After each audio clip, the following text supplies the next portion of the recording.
안녕하세요, 여러분. 정보 디자이너 센입니다. 오늘은 예술인에 대한 이야기를 한번 해볼까요? 문화체육관광 통계 포털인 문화센터에서 발표한 2024 예술인 실태조사 보고서를 살펴봤습니다. 많은 사람들의 관심이 쏠려있는 대중음악이나 방송 연예를 포함한 예술인들의 생활이 어떨지를 추측할 수 있는 데이터들을 볼 수 있었는데요. 예상과는 달랐던 데이터에 저답게 그래프도 입혀봤으니까요. 한번 확인해 보시죠. 첫 번째는 경험예술인 주 평균 예술활동 투입 시간에 대한 데이터입니다. 단위는 일주일이고요. 지금 이야기하려는 데이터는 전체의 47.5%를 차지하는 경험예술인의 투입 시간을 비교하는 데이터예요. 일주일 동안 예술활동에 소요되는 시간과 예술활동 외에 들어가는 시간 데이터를 그래프로 변환해서 만들어 봤습니다.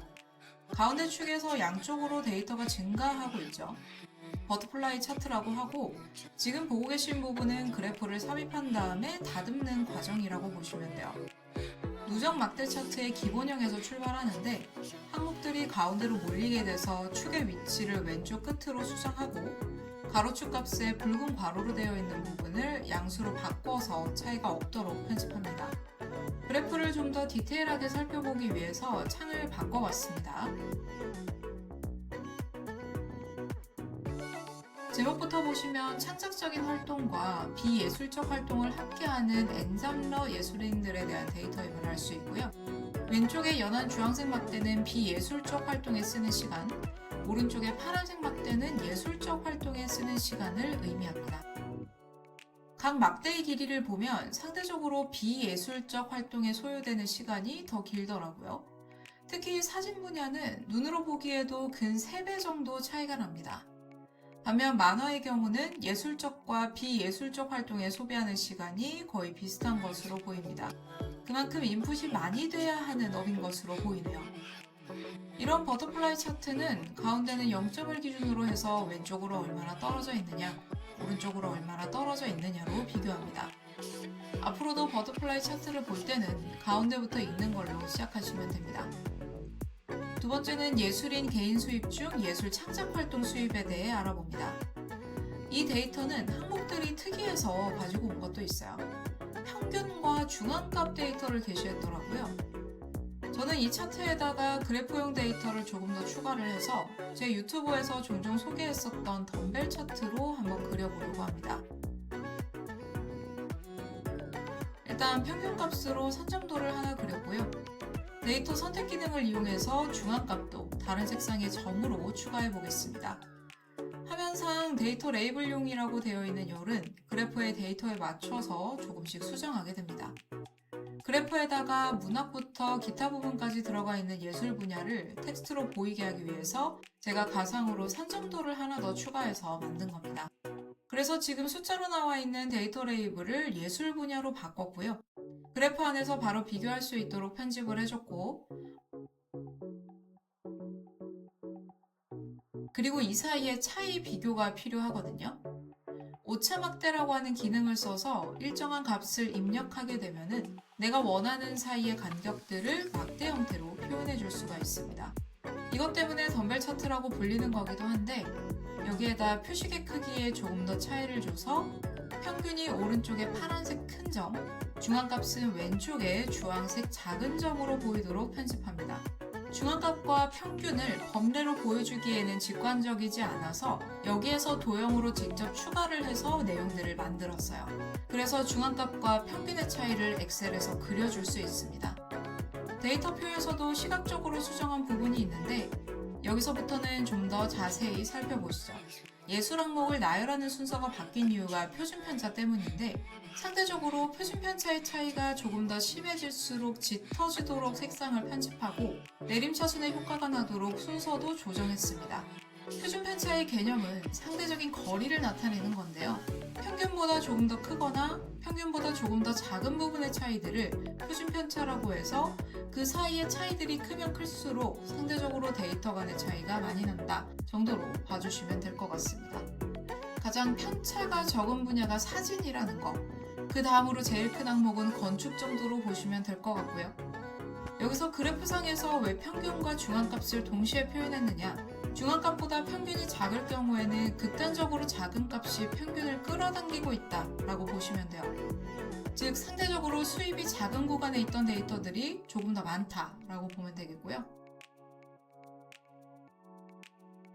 반대로 중앙값이 평균보다 작은 경우에는 상대적으로 매우 높은 쪽에 있는 극단적으로 큰 값이 평균을 끌어당기고 있다라고 보시면 됩니다.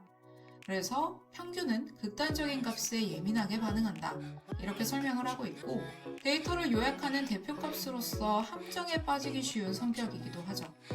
중앙값에 해당되는 부분들이 주황색으로 지금 표시되고 있는 구간인데, 이 단위가 1만 원이고 1년에 벌어들이는 수입이라는 걸 먼저 기억하셔야 됩니다.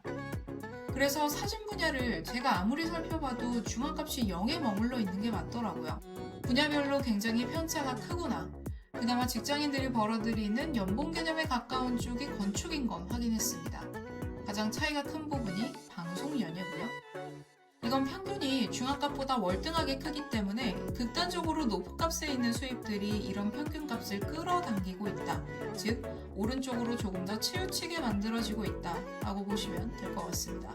개인적으로는 직장인들에 대한 데이터도 여기다가 비교를 한 줄이라도 했으면 조금 더 비교군이 확실하지 않을까 생각을 해요.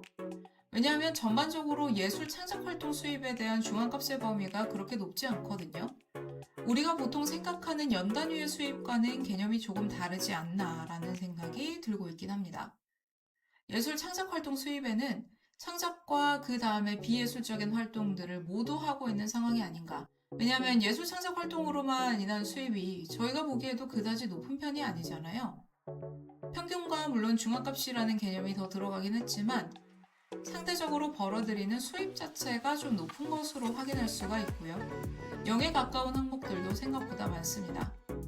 우리가 흔히 추측하고 있는 대중음악이나 방송 연예 혹은 영화 같은 분야에서도 이런 부분이 있다 보니까 상대적으로 관계가 있거나 영향력이 있으신 분들은 본인들의 업을 방송 연예 쪽으로 이동하는 경향이 있겠다라고 볼 수 있을 것 같고요. 그럼 마지막으로 지난 1년간 예술활동 주 수입원이 없다라고 대답한 비중을 한번 보도록 할게요. 예술 분야 중에 수입을 얻는 활동들이 여러 가지가 있는데요. 출연료, 급여, 작품 판매료 등등입니다. 그래서 데이터별로 한번 봤을 때 상대적으로 데이터의 양이 좀 많았기 때문에 표 형태에서 엑셀에 있는 조건부 서식의 데이터 막대를 이용해서 데이터를 시각화했다라고 보시면 될 것 같습니다. 이렇게 데이터가 많을 경우에는 조건부 서식이 유리하긴 합니다. 데이터 막대의 최대 숫자 값을 100으로 잡아서 전체적으로 100이라고 하는 끝 지점에 비해 어느 정도를 차지하고 있는지를 파악할 수 있어요. 보통은 그래프 제목에 단위와 기간 두 가지가 나와 있어요. 이 두 가지를 가지고 그래프를 먼저 파악하고 제일 윗줄에 있는 내용을 헤드라고 제가 표현을 했는데 이렇게 표의 형식으로 데이터가 나와 있고 시각적인 데이터 막대가 추가되어 있는 상황입니다. 첫 번째로 출연료의 부분은 음악부터 영화에 해당되는 사람들이 출연료를 받는 형태로 나가고 있다. 저는 이게 처음엔 영상 콘텐츠에 대한 출연만 해당인가? 이 생각을 좀 하기는 했는데 지금 생각해보니까 음악과 국악 같은 경우에는 공연에 출연하는 상황이 되기도 하겠네요. 그리고 급여라고 하는 부분은 아무래도 회사 소속의 활동을 한다거나 아니면 프리랜서 형태로 일정한 기간 동안에 활동을 한다거나 그런 상황에 해당이 되는 부분이 아닌가 싶습니다. 그리고 작품 판매료의 경우는 문학부터 건축까지, 건축의 경우는 건물 디자인이나 이런 부분들이 좀 해당되지 않을까라는 생각이 드네요. 지금까지 언급한 내용에서 만화 분야는 그렇게 비율이 높지 않았는데 원고료가 반절 이상인 케이스가 되겠습니다. 아마 등단을 하거나 플랫폼에 데뷔를 했을 때 벌어들이는 수입이 거의 대부분이다 라고 보시면 될 것 같고요. 방송 연예 분야에서는 아무래도 콘텐츠에 대한 원고가 되지 않을까요? 그리고 이걸 바탕으로 해서 저작권 및 저작 인적권 수입으로 넘어갔을 때 대부분 음악이나 대중예술 분야에서 아마 저작권 관련 수입이 높지 않을까 했는데 실제로 이 분야에서는 출연료의 비율이 높은 것으로 봐서는 콘텐츠로 인한 저작권의 수입이 그다지 주요 수입으로 인정되지는 않는다라는 추측을 할 수 있습니다. 그리고 만화에서는 굿즈나 파생상품, 다른 장르의 미디어 제작 정도가 되지 않을까라는 생각이 드네요. 보조금이나 지원금의 비율은 상대적으로 높지는 않습니다.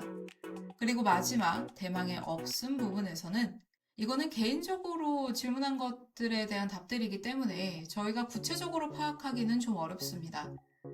문학과 미술사진 분야에서는 상대적으로 다른 분야들에 비해서 없음이라고 대답한 비율이 가장 높다는 걸 뜻해요. 그래서 주기적으로 특정 금액이 들어오는 게 아니라 주 수입원이 없는 상황에서 이벤트성으로 들어오는 작품들에 대한 수입들이 생기지 않을까.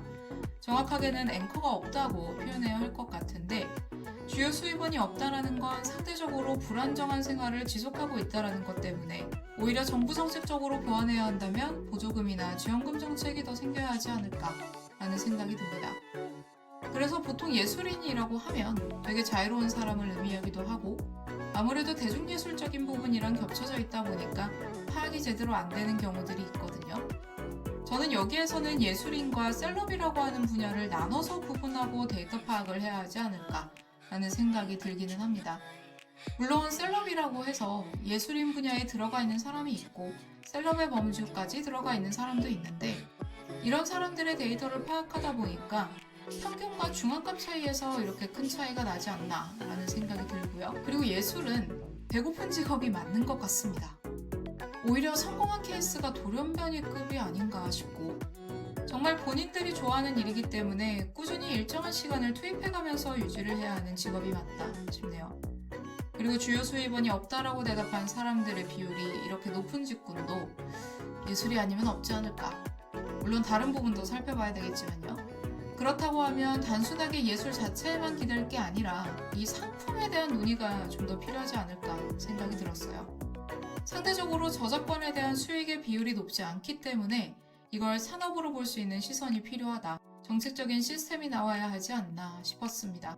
그리고 한편으로는 이런 다양한 분야에서 존재하는 예술을 소비자인 우리가 제대로 즐기고 있나라는 의문이 들었어요.